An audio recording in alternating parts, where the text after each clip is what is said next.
Usa ka balay nahugno sa Pagadian City samtang approach sa tulay nga nahugmak sa Arakan, Cotabato, posible kunong duol sa fault line. Ani ang detalye. Mo kinang balay ni Asol Calago, human nahugno sa Purok Lower, Bagong Silang, Barangay Balangasan, Pagadian City, alas 12 sa udto adlaw Miyerkules. Nagluto kuno si Calago na itong tungura, diyang kilit nahugno ang iyang balay. May nalaman kuno nga nakagawas gilayon siya o wala maunsa. Dili na mapusla ng balay o mga gamit sa sulod nini. Nagtuo silang tungod sa kanunay nga pag-ulan sa lugar, mo'y nakapahumok sa pundasyon sa balay.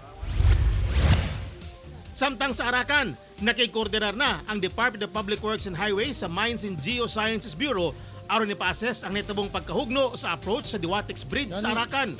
Nakita manggod ang dakong liki sa yuta duol sa tulay nga posibleng sinyalis kuno nga dunay sinkhole sa lugar.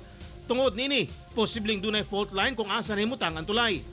Ang Diwatex Bridge mo'y boundary sa Barangay Salasang o Barangay Dato Ladayon nga mo'y karsada gikan Cotabato padulong Bukidnon Province. Ako si Teco Campo para sa One Mindanao.